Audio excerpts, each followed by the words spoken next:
Só quem já precisou testar software de forma manual sabe o quão cansativo e repetitivo é esse trabalho. Sem contar que é propenso a falhas, porque é um trabalho manual feito por seres humanos.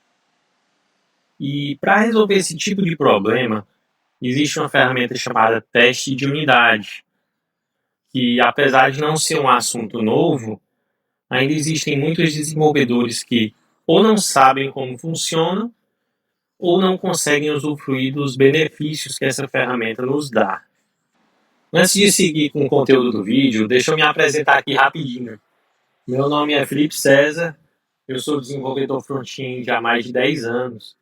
E nesse vídeo eu estou dando início a uma série onde eu vou falar sobre testes de unidade.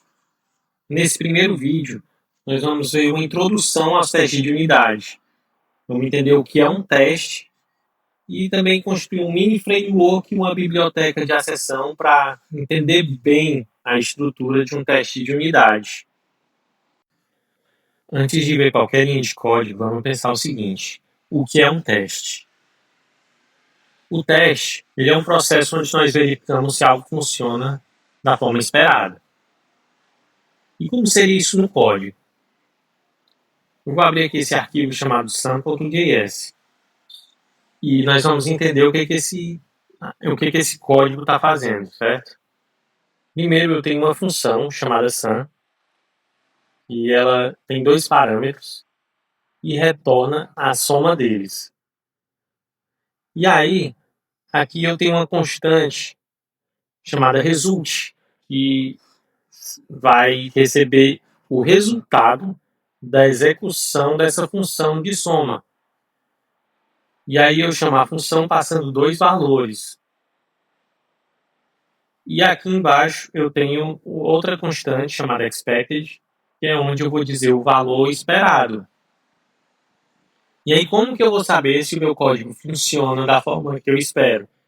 Eu vou comparar o valor retornado pela execução com o valor esperado. Caso esses valores sejam diferentes, o meu código deve dar um erro. Esse erro vai indicar que meu teste falhou. Caso o código funcione como esperado, o teste vai passar e nada vai acontecer. Vamos ver como isso funciona na prática. Aqui no meu terminal eu vou executar esse código.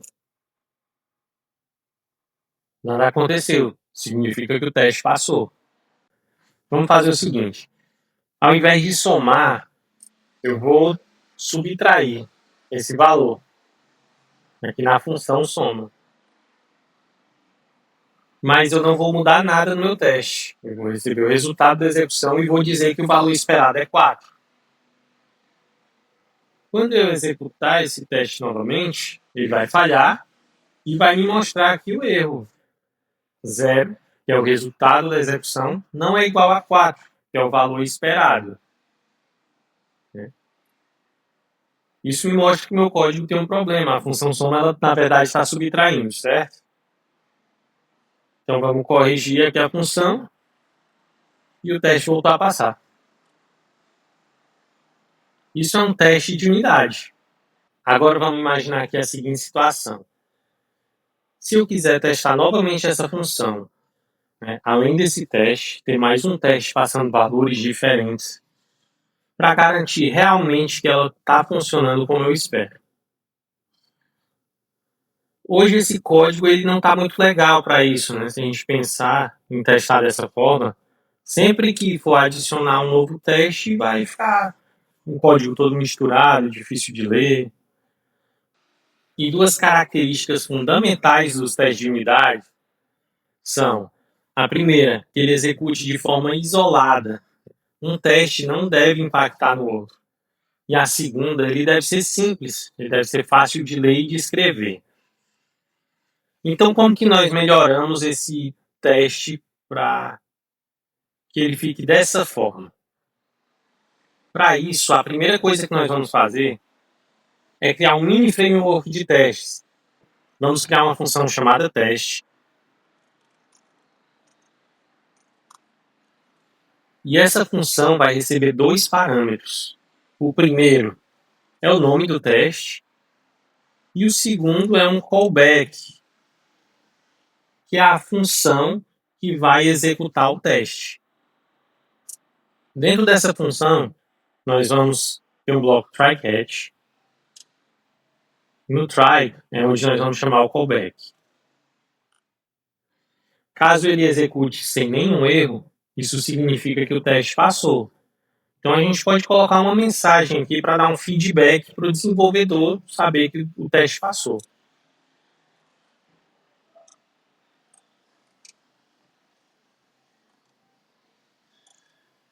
Para que ele consiga identificar o teste, nós também vamos mostrar o nome do teste que passou. Aqui, né? E aí, caso ele falhe, vamos dar um feedback de erro também, da mesma forma, dizendo que o teste falhou. E também podemos mostrar o erro que aconteceu. Com a função criada, vamos refatorar o teste para que ele passe a utilizar essa função. Vou chamar aqui teste e vou passar o nome do teste. E no segundo parâmetro, a função onde o teste será executado. E aí é só mover todo o código do teste para dentro dessa função. Quando eu executar aqui no terminal, eu vou receber uma mensagem dizendo que o teste passou. Agora eu posso criar mais um teste, passando dois números diferentes, 3 e 2, e verificar se o resultado é 5.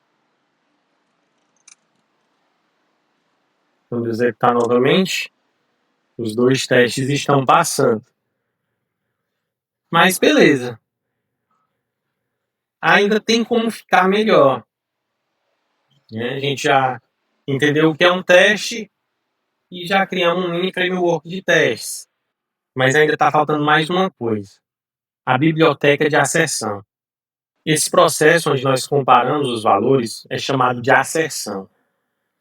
E se nós fizermos essas asserções da forma que está sendo feito hoje, vai ficar complicado e difícil de ler.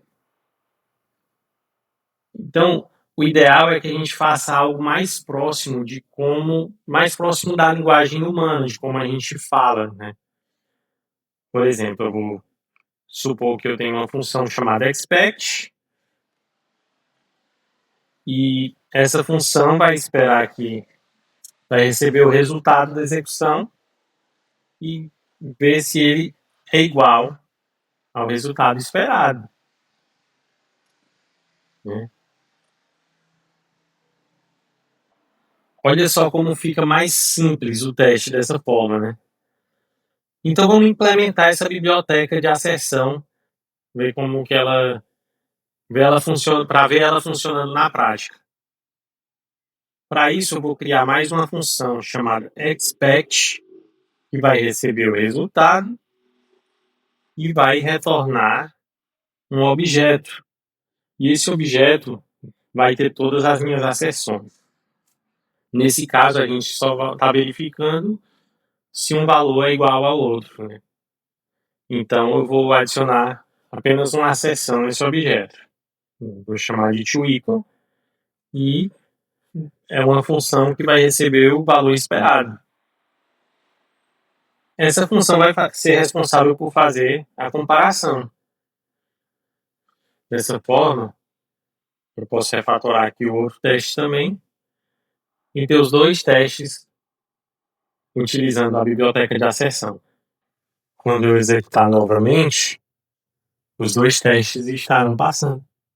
E agora eu tenho os dois testes completamente isolados um do outro. E além disso, eles estão fáceis de ler e de escrever. E esse foi o primeiro vídeo da série sobre testes de unidade. E recapitulando, nós vimos o que é um teste de unidade, construímos um mini framework e uma biblioteca de asserção. Mas me conta aí, você já utiliza teste de unidade hoje em dia? Tem alguma dúvida? Comenta aí, deixa um feedback, traga suas dúvidas que eu posso responder nos próximos vídeos.